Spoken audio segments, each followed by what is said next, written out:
Johnny is one of the most misunderstood human beings on the planet. There was interest in him because he was so attractive, but he wanted to fight the beefcake image. Don't call me sport, all right? I hate that. He's one of the only actors around at the moment who is willing to take huge risks. His choices are wonderful, but I'm sure he drives his agents crazy. Not sure I deserve that. He doesn't take garbage from anybody. Getting married soon? Are you gonna change your underwear tomorrow? He threw away all the rule books and just did what he wanted to do. He's created his perfect world. Johnny Depp, now on Biography.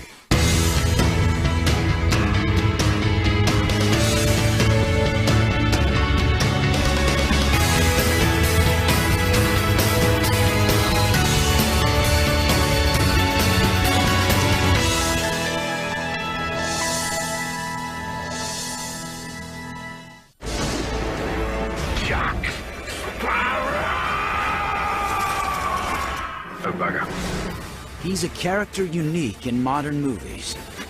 The swaggering, staggering pirate captain, Jack Sparrow. Captain Sparrow! Elizabeth, you know, these clothes do not flatter you at all. It should be a dress or nothing.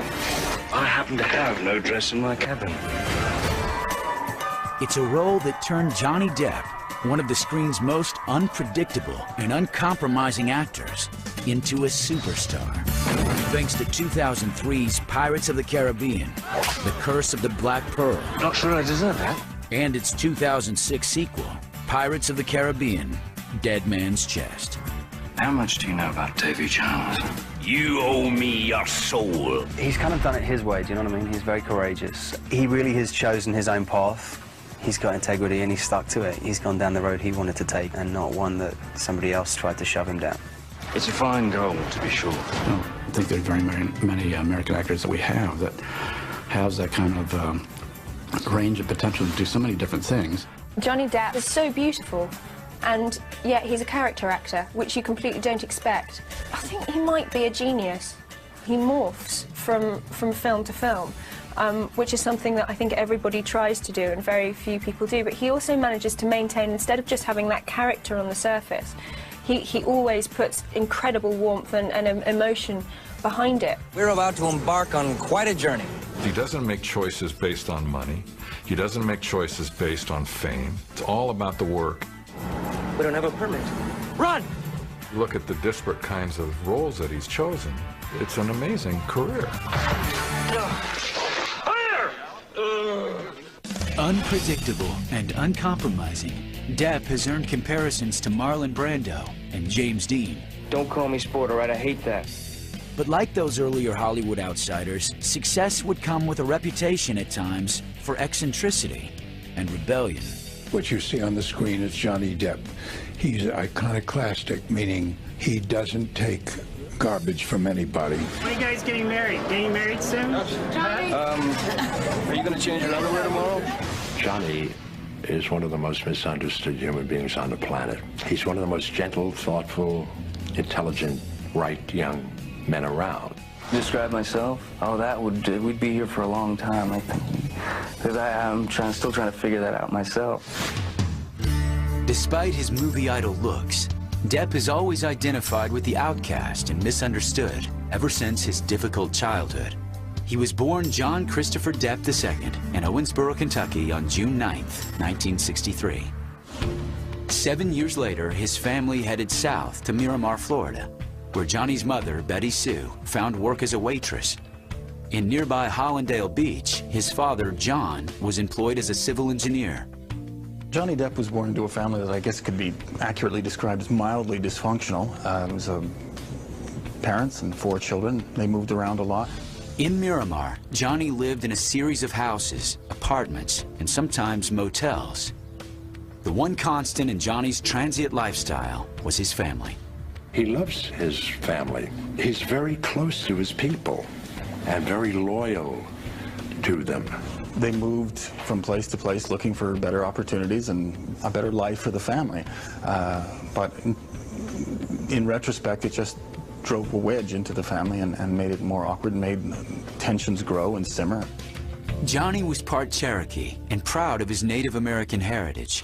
He was fiercely imaginative, but had strange interests like a fascination with notorious 19th century serial killer Jack the Ripper. I was always sort of attracted to things like things on the kind of darker side, I suppose, especially when I was very, very young. What I come away with always with Johnny is his curiosity, his seeing things not as they appear to be, but as they really are. And I think even as a kid he had that. In other words, that's what it appears to be, but that's what it is. And it takes a special kind of sensitive child to see that, to have that. Johnny dreamed of being Bruce Lee, or the first white Harlem Globetrotter, and imitated Evel Knievel's stunts on his bicycle. He got into the same kind of trouble that most kids in that situation do. They find that the crowd that they can gain acceptance in is always the one that's populated with the most misfits, people like himself. And so, you know, vandalism and drinking and everything. But gradually, Johnny found a focus in music, thanks to his loving and supportive mother. She was very inspirational to Johnny Depp. She was responsible for him having his first guitar. She saved up and bought him a guitar for $25 when he was 12 years old and encouraged him to march to his own beat. He used to practice in his garage day and night. His idol was Eddie Van Halen, and in fact mimicked his guitar playing techniques and at times dressed like him. A lot of girls were after him and were interested in him, but he was so focused on music and playing guitar and becoming a rock star that all the girl thing and the school thing, it was all secondary to him. Though Johnny didn't care for school, his older brother Dan taught him to appreciate the works of nonconformist writers. His brother Dan introduced him to the beat poets and beat writers like Jack Kerouac and Ginsberg, and also the music of Bob Dylan, and got him to listen to soundtracks like A Clockwork Orange, and all of a sudden Johnny Depp started to feel the cool of that. It attracted him in a way that built the character of an eccentric, cool guy. But Johnny was shaken out of his fantasy when his parents told him they were getting a divorce. Frustrated and angry, the restless 16-year-old dropped out of high school. He struggled to support himself, pumping gas and playing in bars with his band, The Kids. They played originals and cover tunes by groups like The Police, The Kinks, The Clash. They were a rock and roll / punk type of a group, and their musical mixture was really accepted by crowds. They played in several different venues across Hollywood and Hallandale, Florida, and they usually packed them in, which made them a real commodity to club owners who could, you know, make their overhead knowing they'd put a band in that would get it done. In 1983, Johnny met 25-year-old makeup artist Lori Ann Allison. The love-struck 20-year-old was eager to give his life a sense of home and family, and he impulsively proposed to Lori. Months later, the pair married and hit the road, along with Johnny's band, The Kids, who'd worked their way up from dingy bars. They opened for Iggy Pop. They opened for the B-52s at the time. Then they decided that, wow, we're getting gigs, and it's time to head to L.A. and see if we can't get a record deal. But competition in L.A. was stiff, and the band bombed. With nowhere to go, Johnny and Lori put down roots in Hollywood. But tensions between the couple grew as they found themselves living below the poverty line in seedy Hollywood apartments. Johnny took a telemarketing job selling pens. That job is sort of like my first training as an actor, really, because, you know, if you make these calls and people hang up on you, you know, it was interesting. You'd start playing different characters on the telephone because you got bored. So you'd start playing different characters, and, you know, and you'd come up with different names and different voices and stuff like that. And it was actually turned out to be kind of fun. But through Lori, Johnny met rising actor Nicolas Cage, nephew of director Francis Ford Coppola, and star of the hit movie Valley Girl. Cage persuaded his down-and-out friend to take a stab at acting. Johnny Depp was going along and stealing sandwiches out of the 7-Eleven, and he was so broke, and then Nicolas Cage says, why don't you try this? But the shift to acting came purely as a fluke of opportunity, and as he developed as an actor, the sense of being a musician lost its sort of allure, because all of a sudden he realized he didn't actually have the passion for music to make it a career, to make it a job, where he did with acting. In 1984, 20-year-old Johnny Depp gave his first major audition as an actor for Wes Craven, director of the horror hit The Hills Have Eyes. Craven was now casting his latest movie, A Nightmare on Elm Street. We were looking actually for a group of teenagers that were sort of the kids from next door, and we needed a boyfriend for Heather Langenkamp, who was a central character. And when Johnny first came in, I thought, oh, I don't know about this kid. You know, first of all, he didn't have any experience. He was in town, I think, with his band. And he didn't look like the kid next door. But there was something about him that was, I don't know, just totally different, you know. So I didn't cast him at first. And I happened to have my daughter at that time, she was 13, watching the casting session. So I went home and we were going through all the pictures, and I said, I don't know, what about these guys, and I went through all these very handsome, you know, sort of jock types that I thought teenage girls would like, and she says, Dad, Johnny Depp. And it wasn't even a name that was known whatsoever. I said, well, who was he? Which one was he? And it's like, she points out Johnny Depp's picture. She says, I said, doesn't he look kind of like sickly? He's kind of pale. She says, he's dreamy. You know? And I just looked in her face and said, okay, cast Depp. That was it. Johnny had a small supporting role as one of the doomed teens murdered in their dreams by boogeyman Freddy Krueger. But the scariest thing for Johnny was facing a camera for the first time. I was shocked at Wes Craven and Annette Benson, the casting director and the director, for taking such a chance on this guy who was totally green. I mean, I had no idea. I didn't know lights and like marks, camera position. I was clueless. He was really nervous. You could see his hand shaking, and he wanted very much to do it really, really right, but he was afraid that he would be terrible on screen. I kept telling him, no, you're looking very natural, you're looking great. The fact was that very quickly he was doing things in the first or second take perfectly well, and he was bringing in real quality to the film. When Nightmare on Elm Street opened, Johnny's fears disappeared. The film was a huge hit, and the novice actor got his first taste of fame. With A Nightmare on Elm Street, he didn't have a lot to do or to say, but he's in a memorable role. He's this good-looking kid lying on a bed who gets swallowed by his bed. And it's memorable because no one had seen that in a film before. And I think it's also memorable because no one had really seen someone who looked like Johnny Depp. Yeah, sure, he was good-looking, like most Hollywood actors, but he was part Native American, part something else that you couldn't figure out. And he had a really magnetic look that the screen grabbed. After he starred on Nightmare on Elm Street, he came back to South Florida and actually was so proud of having done Nightmare on Elm Street that he would go to the movie theaters and let people see him and actually freak people out by allowing them to see the movie and then see the starring actor in the same movie theater. And he certainly was proud of that movie, and we were all proud of him. But Johnny was still struggling to pay the rent, and when offered a starring part in the low-budget comedy Private Resort, he had no choice but to take the money. Private Resort was a terrible little teen comedy. It's teen sex romp, and it boasts one of the only nude scenes he's ever done. And this is a guy who had no money. I mean, he was living with Nicolas Cage for a while, and he was actually like taking Mexican money that Nicolas Cage had and going and changing it into American money for a sandwich. This guy was broke. By 1985, Johnny Depp's shaky marriage to Lori Allison had run its course, and the pair agreed to an amicable divorce.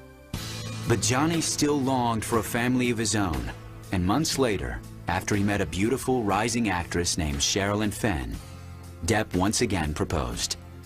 The interesting thing about Johnny is when he was going with a woman, he was totally committed to that relationship, always. He fell in love with one and stuck with one, and obviously fell in love easily. The newly engaged actor also scored a meaty supporting part in director Oliver Stone's Vietnam drama, Platoon. But before shooting began, Johnny was pushed to his physical and emotional limits. I had him camping out all night for 2 weeks in the Philippines. Dale Dye from the Marine Corps. They found themselves up on a jungle mountaintop in southern Luzon in the Philippines, where there was absolutely no civilian contact allowed whatsoever. They were deep in the jungle. And no agents, no trailers, no catering, no nothing. They did what I told them to do, or they would die. Oliver Stone scared the hell out of him because of how intense Oliver Stone is and how personal this story was, and how when he was working in the Philippines on this movie for months, he'd keep telling himself that Oliver Stone, this is stuff that he actually lived through, not just pretended to. Johnny was very excited to get this role, and he went and learned some Vietnamese because he acted as a translator in the movie. Platoon went on to win 4 Academy Awards, including Best Picture. But much of Johnny's work would never be seen. While tightening the film, Stone left many of Depp's scenes on the cutting room floor. When Oliver Stone was cutting the movie together, he found that he had a dilemma on his hands, and that the Johnny Depp character was more interesting than the Charlie Sheen character, because Johnny Depp's character could speak Vietnamese. He was an interpreter. So anytime Johnny Depp was on screen in Platoon, the audience would look and say, how does this young American soldier know how to speak Vietnamese? I mean, it's amazing. And so Oliver Stone had to cut back Johnny Depp's part to save the flow of the movie. So when Johnny Depp saw the movie and said, where's all my stuff, you know? It was heartbreaking for Johnny at the time because Platoon was a giant film and everyone in young Hollywood wanted to be a part of it. And Johnny was just starting out, and I think he wanted to make a mark with that film, and he'd poured so much into it, and then to have it be cut out and have no one see how much effort you put into something was heartbreaking. And I think he knew it was stalling his career. Johnny's relationship with Cheryl and Finn was another casualty of his time away. And once again, Depp was broke. But the struggling actor refused to accept just any part. He even turned down a chance to audition for a lead on a cop TV show for the new Fox network. There was interest in him because he was so attractive, but he wanted to fight the beefcake image. The show was called 21 Jump Street. Production had already started on the drama about young cops going undercover in high school, when producer Stephen J. Cannell realized he'd made a key mistake in casting. When Johnny was reapproached, he reluctantly agreed to audition. We're shooting up in Vancouver, and we were starting to get dailies back with this actor, and all the other cast looked really right to us, but this one guy that was playing Hanson, we were going, oh boy, I don't know that he's got the flavor of what we're trying to get. So we had the weekend and plus 4 days to recast the show. So we went back to all the other actors that had been on our list before. And I directed the tests. We did them over at, put them all on film, did it over at KTTV, which was the Fox affiliate here in LA. And when we got it all together and cut it, Johnny was just the guy. I mean, there was no doubt. I mean, he had such a charisma about him and such a sexuality, and he was like so interesting to look at, and he was a marvelous actor. Very young with very little film experience, but had tremendous chops even back then. Depp was offered the part of Tom Hanson and signed a 5-year contract. Johnny was really talked into doing 21 Jump Street. First of all, he needed the work, and if you need the work and you need the money, you need it, and you just do it. But he also thought that he could make something of this character, and he did add a lot of layers to his character, but I think, TV is TV, and 21 Jump Street was really meant for teens, and I think that the producers of the show sort of wanted more stock characters. They didn't want any weirdness in there. They didn't want a lot of acting. They wanted a lot of smoldering. Johnny hoped the show wouldn't last. But when 21 Jump Street premiered on April 12, 1987, it was an instant hit with teen audiences. In the last 6 weeks, there have been 15 459s in the same area, all between 4 and 6 a.m. I thought for sure Kenny Weckerly was involved in drugs, but now it looks more like a burglary ring. But then where does this Waxer guy fit in? I still think we should pick Kenny up and book him. Aoki and I can make a pretty good case. Kenny! The show dealt with topical issues like AIDS, teen pregnancy, and drug abuse. But young viewers were most fascinated by the smoldering unknown playing Detective Tom Hanson. Very quickly, kids were watching this show in huge numbers, and then we had, on top of that, this great guy. Johnny Depp was one of the few guys who made his street, thuggish, tough, rebellious James Dean type character seem authentic. And Johnny had this hurt, wounded, sensitive, authentic side to him that teen girls just went nutso for. And the next thing he knew, is almost as soon as he got onto the show and started playing this character, he was on the cover of Tiger Beat and Young Miss magazine. This is police business. Let's roll. Johnny was flooded with 10,000 fan letters a month, and Fox had its first hit. It was enormous success right away. And there, all of a sudden, you have a guy who's, who's used to having no money at all and being thrown out of his apartments and everything, to making $1,200, $1,600 a week and getting fine tables in restaurants and everybody knowing who he was. And it was quite, but for a guy like Johnny Depp, it was both intoxicating and extremely disturbing. Hungry to capitalize on his appeal, the network's PR department made sure Depp hit the cover of every teen magazine. After this, I'm going to be bigger than Paul Newman. They should send him a huge, Christmas present every year, because he basically turned the lights on at Fox.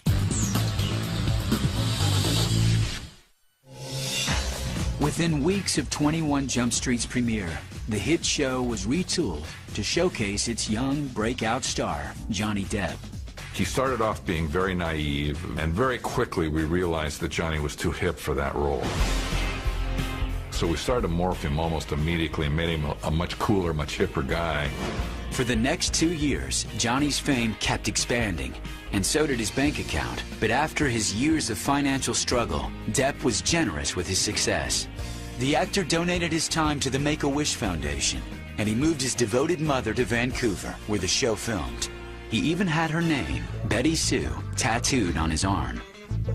Here he was, going from basically obscurity to becoming like the teen idol of America, and being only 22, 23 years old. He was very adult in a lot of ways in terms of where he wanted to go, and not letting insanity of the moment take him. And so I think you have to look to his own upbringing, his mom, for that.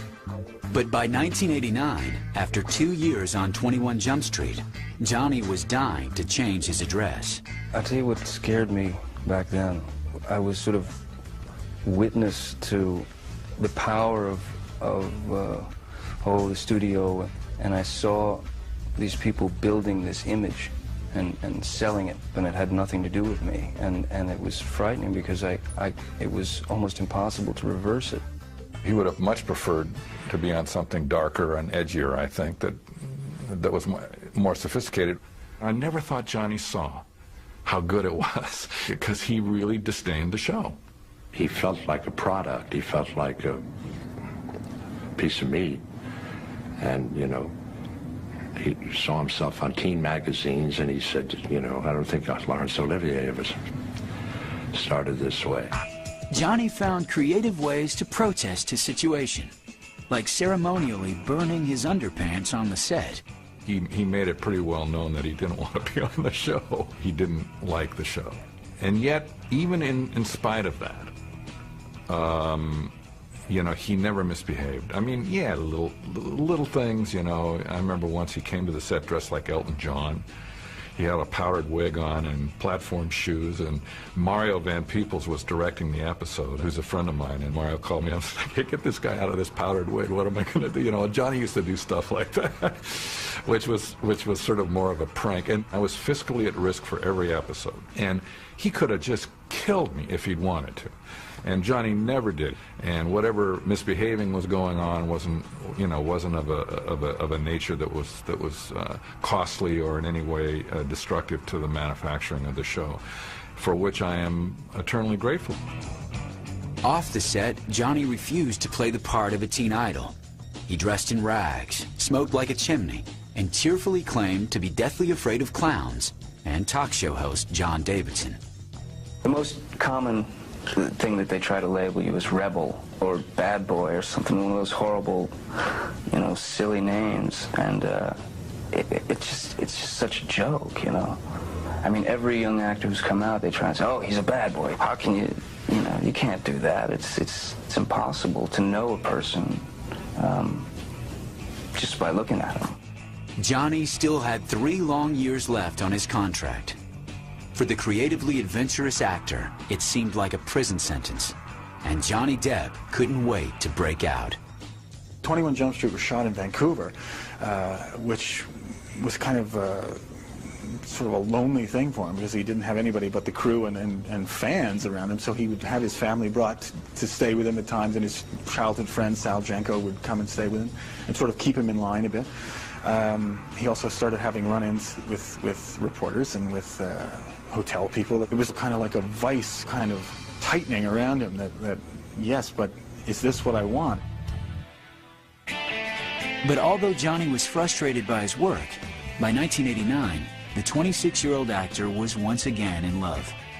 Depp met 17-year-old actress Winona Ryder at a Hollywood movie premiere. Johnny was struck by her beauty, her intelligence, and her bohemian spirit.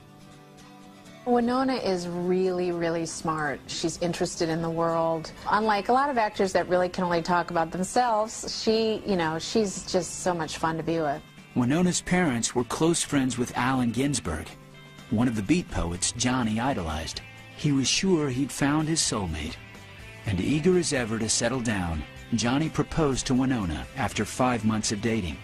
He proved his devotion with another tattoo. Winona forever. He craved marriage, and he craved that stability. He had a great relationship with his mom. He obviously adored women, so he hoped to have this lifestyle with women, and it's not easy in Hollywood. Paparazzi swarmed over the beautiful, talented couple. Johnny hated the unwanted attention. They were stalked, they were followed. Every interview they did, they were asked about each other, not about their work. If Johnny couldn't escape fame, he decided to mock it with his first major film role, Crybaby, director John Waters' spoof of teen rebellion movies. Waters' films often featured transvestites and set new standards in bad taste. He was Johnny's kind of guy. It was important to me to do something as far away from Jump Street. It was really important to be able to make fun of that image. Johnny played a juvenile delinquent with a tender heart, opposite Ricky Lake and an appealingly odd cast that included rocker Iggy Pop, former porn star Tracy Lords, and kidnap victim Patricia Hearst. The 26-year-old felt right at home. He really went out on a limb. I mean, here he was, this kind of teen star that could have done any movie, and he played this kind of ridiculous character that made fun of himself for this very fringe director, John Waters. Crybaby was a huge shock to all of Hollywood, that Johnny Depp, here this beloved Hollywood heartthrob, would dismiss his teen beloved character and go and work with John Waters, who had a reputation for insanely strange material. It was shocking, and a lot of people thought, well, Johnny is throwing away his career because his fans will hate him starring in Crybaby. And a lot of people on the inside thought, smart move, because he's showing his range before it's too late. After Crybaby, Johnny completed his 3rd year on 21 Jump Street. But with more film offers coming Depp's way, producer Stephen Cannell was concerned his star wouldn't return for another season. He says, have you been hearing that I'm going to walk off the show? And I said, yeah, as a matter of fact, I have heard that. And he said, well, you know, I don't want you to worry. He said, I've got a lot of great movie offers, and I sure hope we get canceled, because I want to go off and take these jobs. But I wanted you to know that if we get renewed, I will live up to my contract. How stand-up is that? Cannell was so impressed by Johnny's willingness to play ball that when the show got picked up, he let him out of his contract to pursue his film career. When I was in a position to make the choices that I wanted to make, I started making those decisions based on building something that I would be able to leave for my kids, would hopefully be able to watch in 30, 40, 50 years and hopefully, be proud of. Johnny's first project after Jump Street was Edward Scissorhands, written by Carolyn Thompson for visionary director Tim Burton. The hero was a boy built by a kindly inventor with scissors for hands. A lot of actors wanted the Edward Scissorhands role, and the studio wanted Burton to look at other people, like Tom Cruise was mentioned as one of the people that they wanted. Bill Hurt wanted to do it really badly. Robert Siegel, those people hung out there and owned it and stuff, and he wanted to keep a piece of that, and yet he wanted it to be up to date. He wanted he wanted a smack of the past and the old Sunset Strip of days gone by, and yet be hip. And I think he achieved it. The Viper Room was the place to hang out for young Hollywood. It was dark, it was small, it was cool, there were great musical acts there. I know a couple of nights he slept there. He actually, didn't go home and slept there because he wanted to surround himself with it. On Halloween night, 1993, Johnny was on stage, jamming with his friend Flea, bassist from the Red Hot Chili Peppers. He had no idea a tragedy was unfolding just feet away. River Phoenix, the young star of movies like Stand By Me, was in the club. At 1 a.m., Phoenix staggered out onto the street and collapsed. I got off stage and went out the door, and the paramedics were working on this young man, and I didn't know at the time that it was River. River Phoenix had overdosed on drugs and died before reaching the hospital. A stunned Johnny shut down the club for 2 weeks and allowed River's grieving fans to set up a makeshift shrine outside. Depp was saddened by the senseless death and enraged by the sensationalized media coverage that surrounded it. The media wouldn't let not only River rest, but they wouldn't let his family rest. Johnny's favorite place of escape was now a magnet for ghoulish sightseers and for the paparazzi he despised. This was just an unfortunate incident, having more to do with the tragedy of River Phoenix's life and Johnny Depp. But because he owned the place, it happened to be he was tarred with that same sort of media brush. Once again feeling hounded, Depp channeled his emotions into acting. Really? Worst film you ever saw? Well, my next one will be better. In Tim Burton's outrageous biopic, Ed Wood, Johnny gave a funny and tender performance as the notoriously incompetent cross-dressing director of 1950s exploitation films. All right, everybody, let's get set up for scene 112. Ed Wood was not a hero. I mean, he was a strange guy who made terrible movies, but he did it with such glee and happiness, and he was just a great character in Hollywood history. And I think that people were thinking at the time, why would Johnny Depp play this guy? What's interesting about him? What's the story? He's a schlocky director. Well, I don't get it. What's there to see here? And I think Johnny just sort of fell in love with the Ed Wood character and just played him to the hilt. The movie centered on Ed's relationship with his friend and star, an aging, drug-addicted Bela Lugosi, played by Martin Landau. You will be my slave of law. My gosh, Bella, how do you do that? You must be double-jointed, and you must be Hungarian. Johnny went into that character with hell's bells, and he played that guy without any apology. Absolutely dignified him, and yet at the same time you could laugh at him. We based it partly on Casey Kasem, the radio personality, because of the delivery, the very upbeat kind of delivery. And I remember speaking to Jim Jarmusch, who directed Johnny Depp in Dead Man, and Jarmusch said that it was very funny because Johnny Depp couldn't let go of that Ed Wood character, and then months after he was finished, they would be sitting in a restaurant, and Johnny Depp would all of a sudden be Ed Wood, and isn't that pad thai fabulous? You know, that in the Ed Wood voice. We're about to embark on quite a journey. 4 days of hard work. Johnny relished the chance to again collaborate with Tim Burton on a tale of sympathetic misfits. They're both unique, and they're both visualists, and they both seem to like very much of the same stuff. They see the world, which is skewed in a certain way, very much the same way. And make it a little bigger, too, if you want. It's like, it's great, you get stuck, let it fall a little bit, and then bring it up. Yeah, exactly. They're both dreamers and a little bit misfits, and Johnny Depp's one of those actors where Burton doesn't have to explain a lot to him. He gets it. And Johnny Depp actually told me that Tim Burton is one of the few people that if he calls Johnny Depp up and says, "I'd like to do," the answer is yes before it's even told to him what it is he wants him to do. You want to keep moving.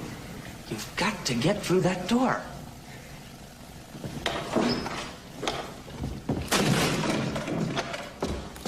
And cut. Perfect. Print it. Let's move on. Johnny is Tim's screen alter ego, I guess. I predict your next project will be an outstanding success. Wow. He's a very nice guy, Johnny. He shows up. He's very pleasant to work with. He always knows his lines. He knows everybody in the crew. He's unfailingly polite. He's really easy to be around. He's a great guy. And he's a good actor. And cut! Hey, cops! We don't have a permit. Run! Johnny also practiced diligently to master the art of walking in high heels. He's a beautiful man as a man, and that's difficult enough to be on screen with him because he's distractingly beautiful. And then you put him in the hose and everything, and he's got great legs and a beautiful figure, and he looks better in the stuff than you do, and he's in drag. How long have you been doing this? Since I was a kid. My mom wanted a girl, so she used to dress me in girly clothing. It just became a habit. His likability quotient is huge. And with Ed Wood's, when he's wearing a dress, you still love the character that Johnny's playing, because he has a way of reaching out and getting you to accept him. Take a deep breath. Relax. The company was shooting at Musso Frank's, and Johnny was wearing a blonde female wig, high heels, a skirt, and an Angora sweater, and who had consternation, to say the least, because he'd heard that Ed Wood's wife was on the set. She walked up to him when they were introduced, and she looked at him, she said, "Just like Ed." The recovering teen poster boy also got a real kick out of being ugly. Well, Ed Wood wore dentures, and so we made a set of dentures for him that were just these two canine teeth and no front teeth. Johnny liked the look of not having those teeth, so he would go out to clubs and stuff wearing the missing 4 front teeth just to have fun with it. If there's ever a concern with Johnny of making himself attractive, it certainly didn't pop its head in this instance, because wow, I mean, it was just terrific. And right off the bat, I mean, the Johnny Depp that I was talking to in the chair, and the Johnny Depp, the second he popped those teeth in his mouth, he was a whole other guy. Too offbeat for mainstream moviegoers, Ed Wood was a failure at the box office. But the film earned critical raves and won Johnny's friend, Martin Landau, his first Academy Award. Johnny was truly pleased that that it was as if he'd won. I wanted him to win it so badly. I mean, Ed Wood's about a relationship. 2 disparate guys who have no business being together. They need each other. They wind up really caring about each other. It's an odd love story. And it takes 2 to tango. I mean, I could only be as good as Johnny was. Johnny deserved much more credit.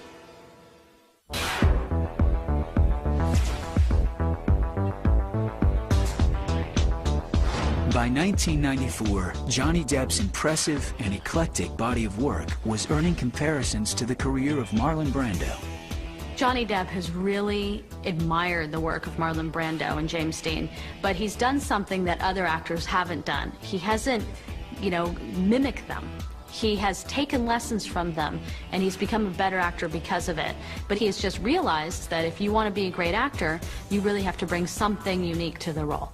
31-year-old Johnny was thrilled to work with the elusive Brando himself and the romantic comedy Don Juan DeMarco.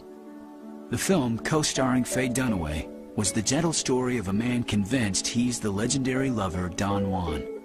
It was Johnny's idea to cast Brando as the psychiatrist assigned to counsel his romantically obsessed character.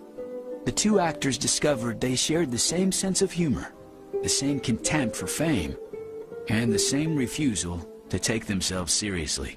I think Brando saw in Johnny Depp a guy who was committed but didn't take it seriously. And Brando, his whole life, his opinion was that acting was not something a grown man should do for a living.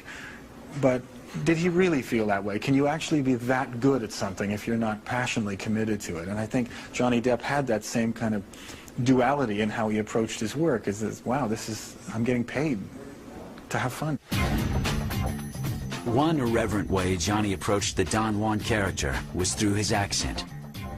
The choices are always a little like Marlon, idiosyncratic. I mean, I said, how'd you get the accent? And he said he listened to Montalban on Fantasy Island. But Johnny wasn't just an actor. He was a celebrity, a status he still hated. A Hollywood lifestyle and being successful in Hollywood does not lend itself to a stable, happy personal life. He was running around a lot, partying a lot, and there wasn't a lot of satisfaction, and he started acting out. In September 1994, Johnny and his girlfriend, model Kate Moss, checked into Manhattan's Mark Hotel. Late that night, the couple reportedly argued, and as his anger increased, Depp took out his frustrations on the furniture. Security was summoned by another guest, Roger Daltrey, lead singer of The Who, and an old hand at hotel room trashing himself. Excuse me, man. Oh, yeah, come on. Back away. Depp apologized and offered to pay for the damages. All of a sudden, it's, okay, Mr. Movie Star, I'm in charge now, and the security guard, did a number on him and called the police, and Johnny Depp had to spend the night in jail. Johnny was sentenced to pay nearly $10,000 to the hotel. A worse punishment was being forced to discuss the incident endlessly in interviews. I haven't spoken to anyone who's worked with him before who hasn't described him as being very easygoing, very gentle person. But there have been incidents that have been blown way out of proportion in proportion to what they actually were, that all of a sudden labels him as this guy who tears up hotel rooms. That was probably a turning point in his life because he realized he'd become a Hollywood cliche. You know, yelling at photographers, trashing a hotel room. What is this? Is this what his life would be like? Johnny channeled his restless energy into work. In his next film, Nick of Time, he took on a role that he'd struggled to play for years in real life, that of a family man. Depp starred as an accountant whose daughter will be killed if he doesn't help would-be assassins commit a murder. Johnny's passion for family was a key reason he took on the part. I was very excited at the possibility of playing a father. It's a universal thing to say I would do anything for my family. I would die for my family. I would kill for my family. But to see a person who's actually been put in that position to where you have to make a choice to do that is pretty fascinating. Months later, Johnny tapped into his Native American roots for his most ambitious creative challenge so far, directing and starring in the drama, The Brave. The Brave, I think, is one of the most interesting things that Johnny Depp has done. Most successful? Absolutely not. Most, the best thing that he's done? No. But interesting? Absolutely. It's based on a very dark novel by a guy named Gregory MacDonald. And the story is about a Native American man in Arizona who's mired in poverty, mired in alcoholism. And he sells himself into a snuff film so that his family can have the money to get out of this poverty that they live in. Now no bundle of laughs, but he was deadly committed to this, Johnny Depp, and he wrote the screenplay with his brother. Johnny invested his own money in the project. His passionate commitment convinced Marlon Brando to make a cameo appearance. But The Brave debuted at Cannes to blistering reviews, and the film was never released in America. How dare he try to make this serious film? It was crucified as like he had no right to do it. And I think that really made him bitter. But that same year, Johnny dazzled critics with another knockout performance. In the fact-based drama Donnie Brasco, Depp played an undercover FBI agent opposite Al Pacino as the mobster he befriends and ultimately brings down. Johnny spent months studying the real-life agent he portrayed. The result was a performance of quiet, extraordinary intensity. He was able to stand up to Pacino, who, was really a powerful actor. It was peer-to-peer. And at that point, I said, wow, this guy he can be on the screen with anybody, and he's got to give them a run for their money. Now, you've worked with Mr. Marlon Brando and Mr. Al Pacino. Honestly, does that make you a made man in Hollywood? I don't know about that. It makes me a very lucky man. I know that. Although Donnie Brasco was a critical favorite, the film was only a modest commercial success. And Johnny's next project, the daringly surreal comedy Fear and Loathing in Las Vegas, was an out-and-out box office failure. But Depp loved playing one of his literary heroes, gonzo 1960s journalist Hunter S. Thompson. The waitress about 16 years old. They chopped her damn head off right there in the park. Ignore this terrible drug. Yeah. Pretend it's not happening.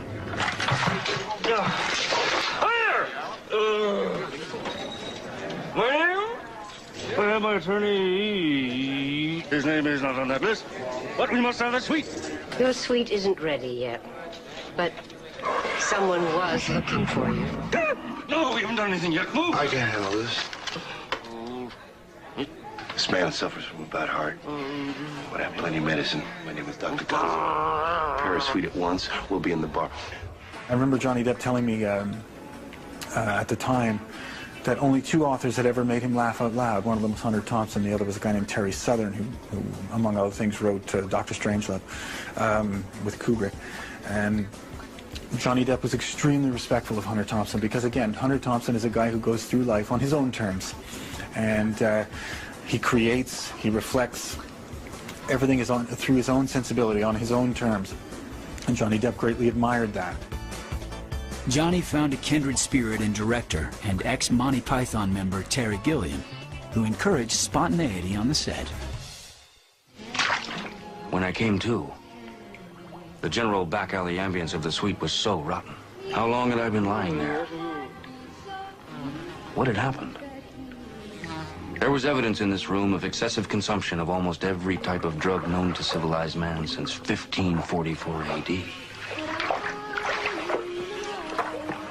You walk on the set first thing in the morning, and any director who says, why don't we try the lizard tail today?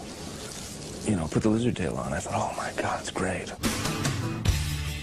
Between film roles, Johnny also found time to indulge in his first creative passion, music.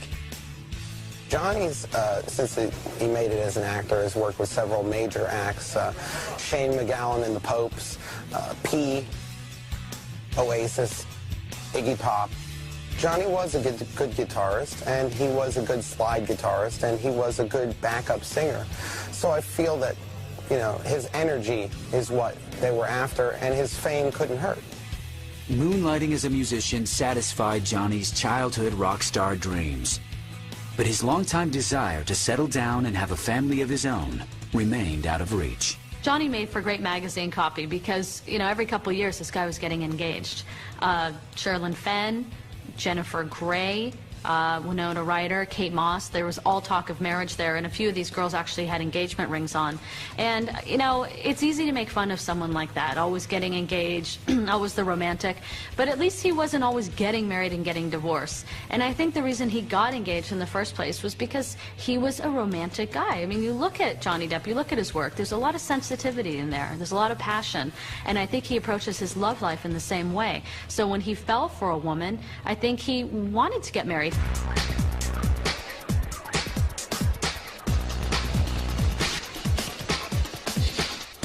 By 1999, Johnny's relationship with model Kate Moss was over, another casualty of separation and celebrity. Depp spent that summer in Paris, filming the occult thriller The Ninth Gate, under the direction of Roman Polanski. One night, Johnny saw a beautiful young woman in a bar and struck up a conversation. Vanessa Paradis was a major singing star in France who was just kicking off an acting career.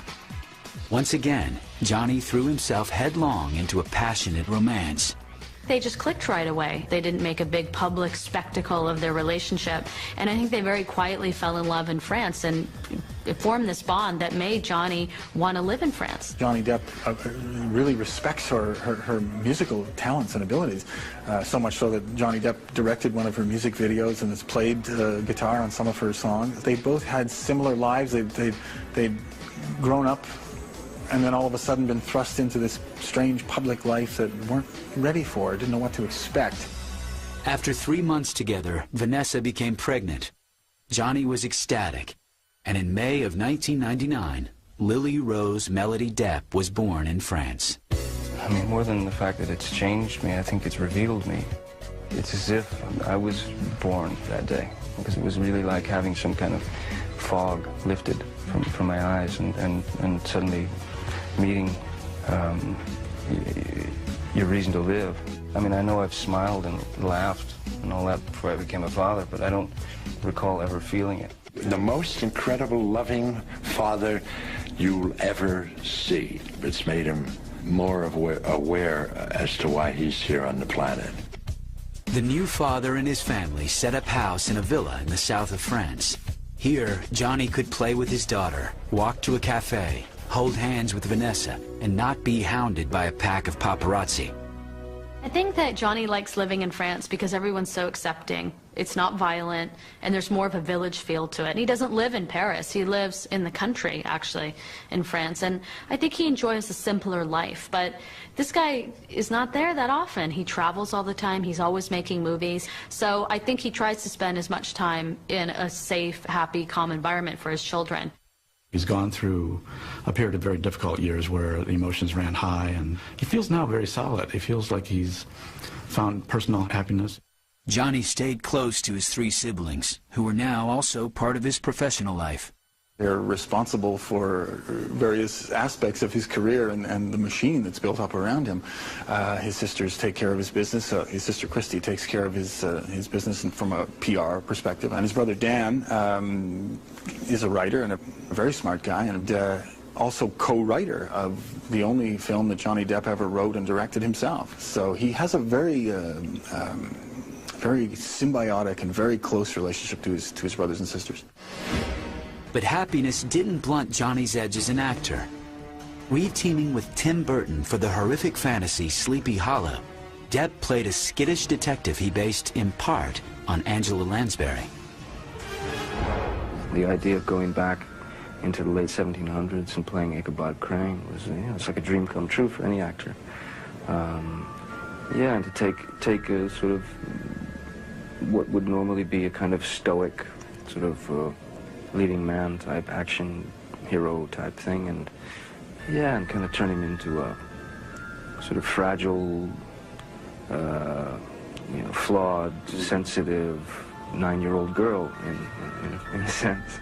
He could have really hammed it up and been Mr. Movie Star in this film, and he didn't. He played the character almost like he was a little weird and off, and he wasn't trying to win points by playing this character as heroically, but he won points by playing him interestingly. There's the cliche of, every director's leading man is a handsomer version of themselves.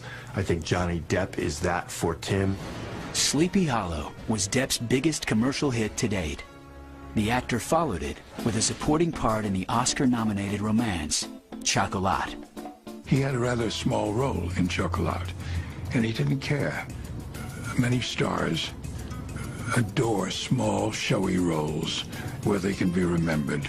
Johnny Depp, like every fine actor, doesn't count the role in terms of the length of time, but what it will do for him as an artist.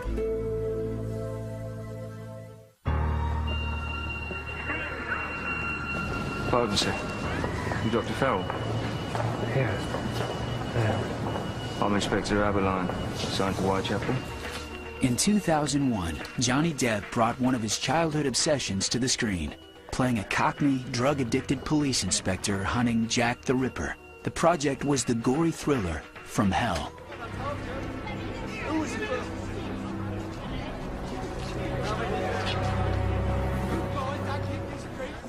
Throat was cut, but there's no arterial spray on the wall. Rain last night, didn't it? Mm-hmm. She's dry. She was brought here in a carriage or something. Throat must have been cut in the carriage. Imagine they stopped it just over there or something.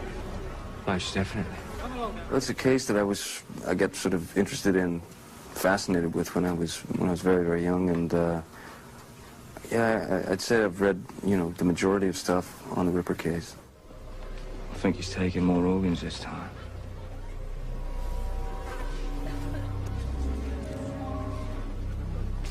Only Polly and Doc Annie were given graves. Only they were disemboweled in such a meticulous fashion. This ain't killing for profit. This is ritual.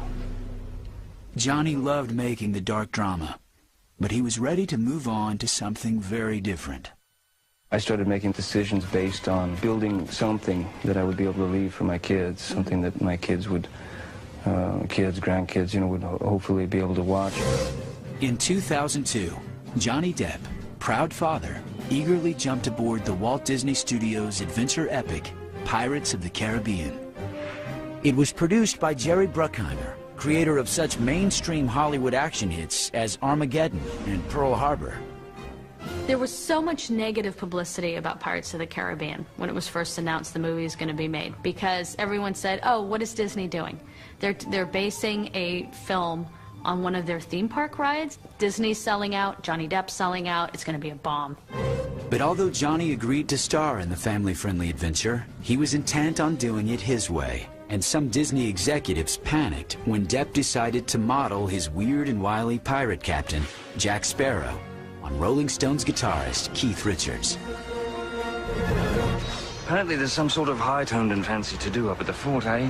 How could it be that two upstanding gentlemen such as yourselves did not merit an invitation? Someone has to make sure this dock stays off limits to civilians. It's a fine goal, to be sure. But it seems to me that a ship like that makes this one here a bit superfluous, really. Oh, the Dauntless is the power in these waters, true enough. But there's no ship that can match the Interceptor for speed. I've heard of one. It's supposed to be very fast, nigh uncatchable. The Black Pearl. I thought of pirates, you know, of the 18th century as maybe they were sort of the rock stars of their day, and I thought, who's the greatest rock and roll star that's ever lived? And to me, it's Keith Richards. Not sure I deserve that. He's courageous, and very, very few people are.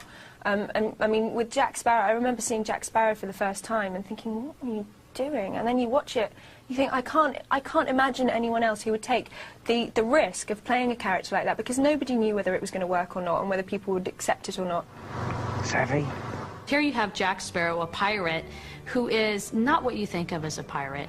First of all, he comes off as kind of feminine and odd and charismatic and heroic and all these weird people at the same time. It's just Johnny being Johnny, adding more layers into the film and spicing up the characters he plays.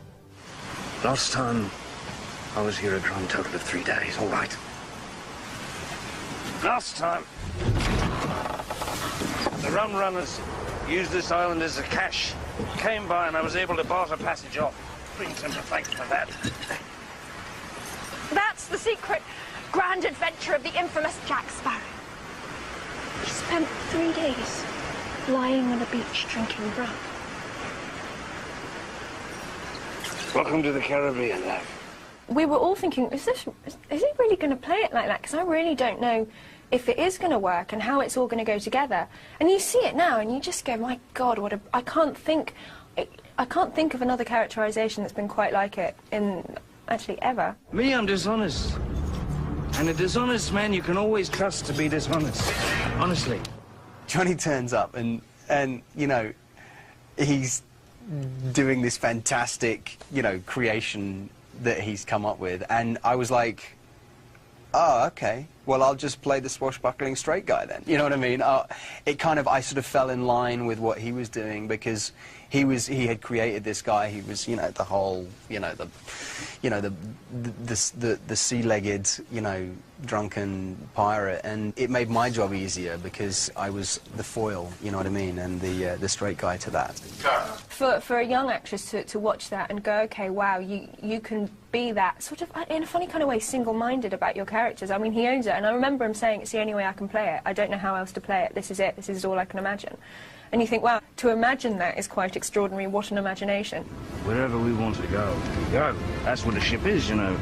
It's not just a keel and a hull and a deck and sails. That's what a ship needs. But what a ship is, what the Black Pearl really is freedom. To freedom! To the Black Pearl.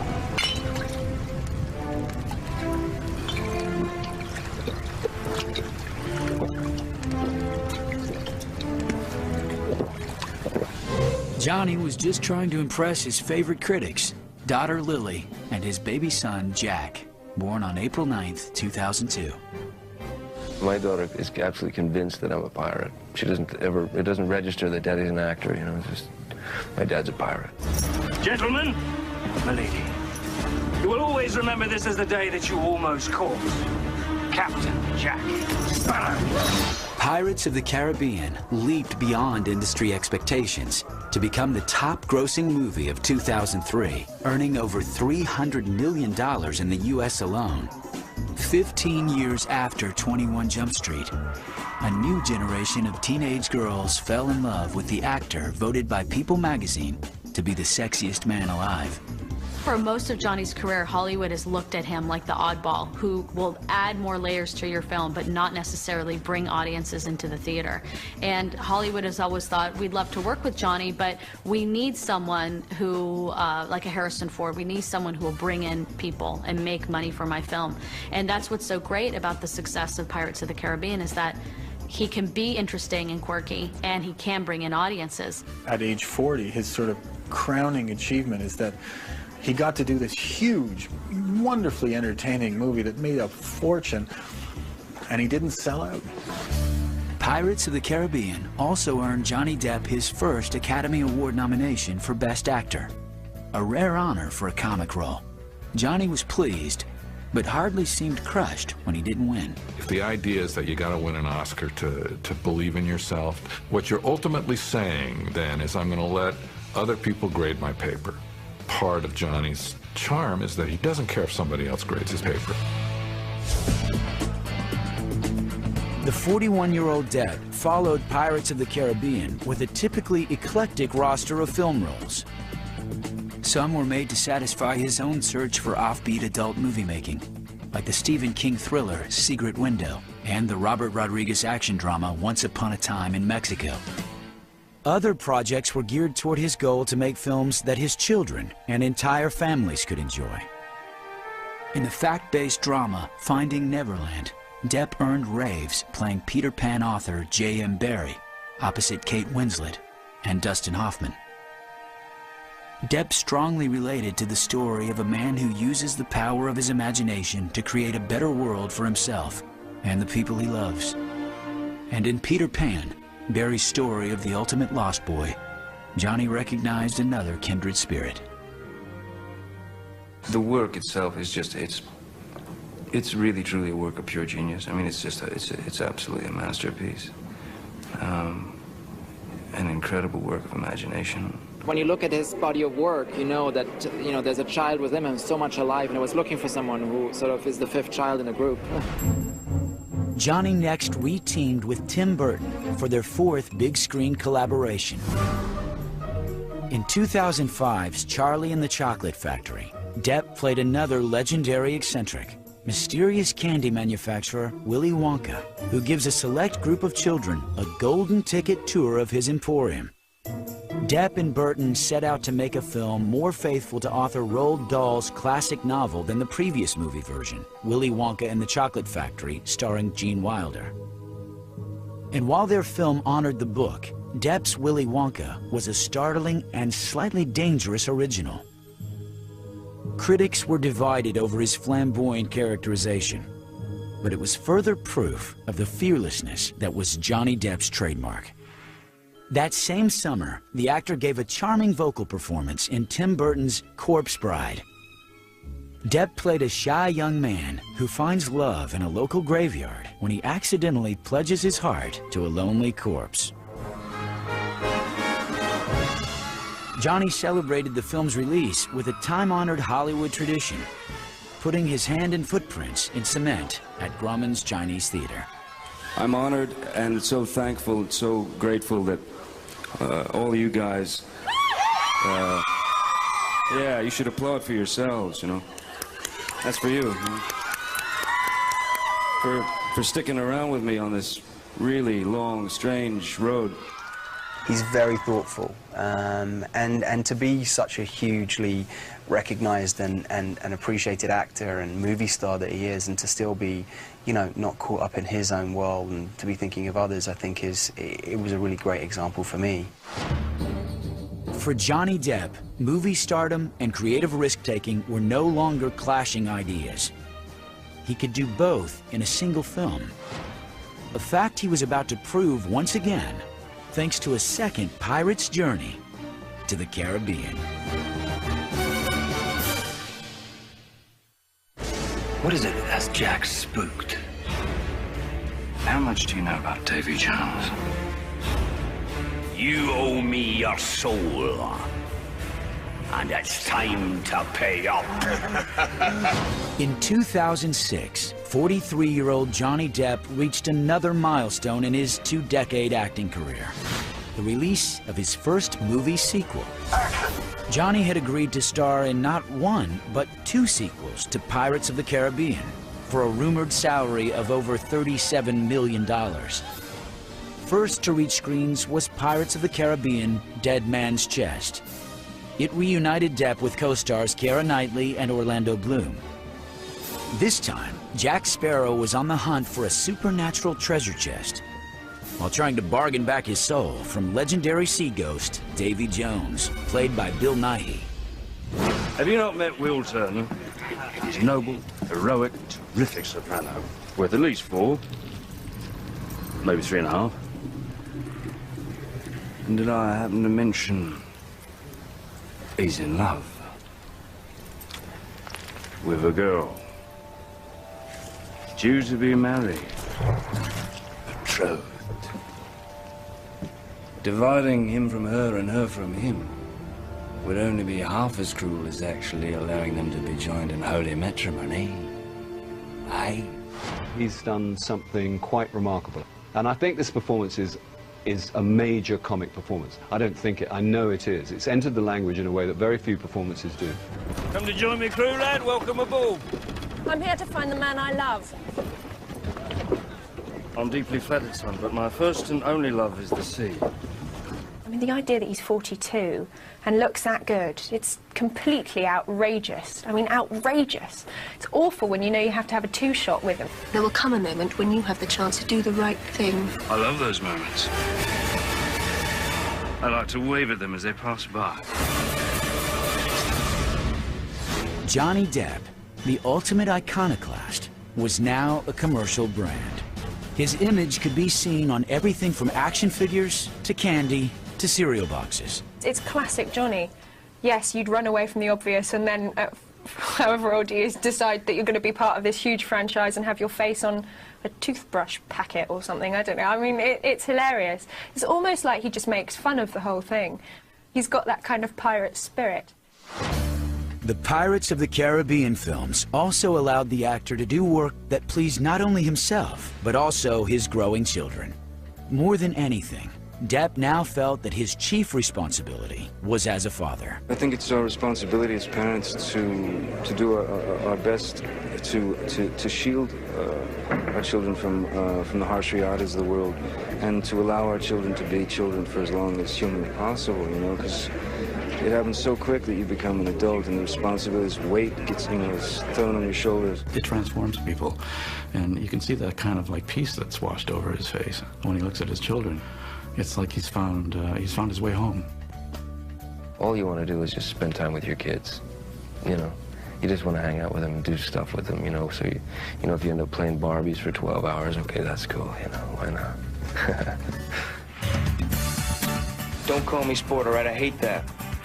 Johnny Depp has found his own path to stardom by defying the rules and by embracing the outcast inside all of us. We're about to embark on quite a journey.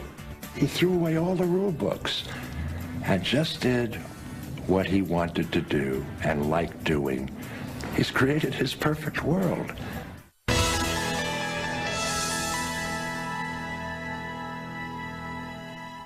Johnny Depp ruled the high seas and the box office when Captain Jack Sparrow set sail in Pirates of the Caribbean at World's End, released in the summer of 2007. In this most recent installment of the billion-dollar franchise, the Rolling Stones' Keith Richards came on board as Jack's father, Teague Sparrow. The pairing made perfect sense, as the guitarist's iconic swagger was an initial inspiration for Depp's swashbuckling sea captain. Never content with mere blockbuster glory, Depp continues to take on the quirky roles that have come to define him. As 2007 was drawing to a close, Depp delighted Sweeney Todd fans with his portrayal of the title character in Tim Burton's film adaptation of the Broadway musical. Depp garnered an Oscar nomination and a Golden Globe win for the performance. In July 2009, Depp played the Depression-era bank robber John Dillinger in the crime drama Public Enemies. Depp's latest project is the 2010 remake of Alice in Wonderland. In it, he plays the Mad Hatter and once again teams up with longtime friend and collaborator Tim Burton. Now, more than 20 years into a career that has defied all conventional wisdom, Johnny Depp has used intelligent acting and uncompromising instincts to forge a singular path. Johnny is one of the most misunderstood human beings on the planet. There was interest in him because he was so attractive, but he wanted to fight the beefcake image. Don't call me sport, all right? I hate that. He's one of the only actors around at the moment who is willing to take huge risks. His choices are wonderful, but I'm sure he drives his agents crazy. Not sure I deserve that. He doesn't take garbage from anybody. Getting married soon? Are you going to change your underwear tomorrow? He threw away all the rule books and just did what he wanted to do. He's created his perfect world. Johnny Depp, now on Biography.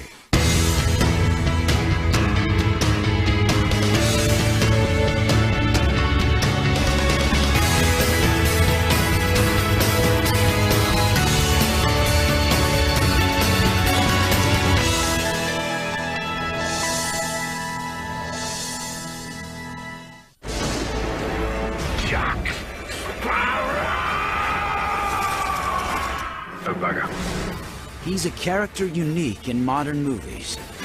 The swaggering, staggering pirate captain, Jack Sparrow. Captain Sparrow! Elizabeth, you know, these clothes do not flatter you at all. It should be a dress or nothing. I happen to have no dress in my cabin. It's a role that turned Johnny Depp, one of the screen's most unpredictable and uncompromising actors, into a superstar. Thanks to 2003's Pirates of the Caribbean, The Curse of the Black Pearl. Not sure I deserve that. And its 2006 sequel, Pirates of the Caribbean, Dead Man's Chest. How much do you know about Davy Jones? You owe me your soul. He's kind of done it his way, do you know what I mean? He's very courageous. He really has chosen his own path. He's got integrity and he's stuck to it. He's gone down the road he wanted to take and not one that somebody else tried to shove him down. It's a fine goal, to be sure. I don't think there are very many American actors that we have that has that kind of range of potential to do so many different things. Johnny Depp is so beautiful, and yet he's a character actor, which you completely don't expect. I think he might be a genius. He morphs from film to film, which is something that I think everybody tries to do and very few people do, but he also manages to maintain, instead of just having that character on the surface, he always puts incredible warmth and emotion behind it. We're about to embark on quite a journey. He doesn't make choices based on money. He doesn't make choices based on fame. It's all about the work. We don't have a permit. Run! Look at the disparate kinds of roles that he's chosen. It's an amazing career. Unpredictable and uncompromising, Depp has earned comparisons to Marlon Brando and James Dean Don't call me sport, all right? I hate that. But like those earlier Hollywood outsiders, success would come with a reputation at times for eccentricity and rebellion. What you see on the screen is Johnny Depp. He's iconoclastic, meaning he doesn't take garbage from anybody. When are you guys getting married? Getting married soon? Johnny? Are you gonna change your underwear tomorrow? Johnny is one of the most misunderstood human beings on the planet. He's one of the most gentle, thoughtful, intelligent, bright young men around. Describe myself? Oh, we'd be here for a long time, I think. Because I'm still trying to figure that out myself. Despite his movie idol looks, Depp is always identified with the outcast and misunderstood ever since his difficult childhood. He was born John Christopher Depp II in Owensboro, Kentucky on June 9th, 1963.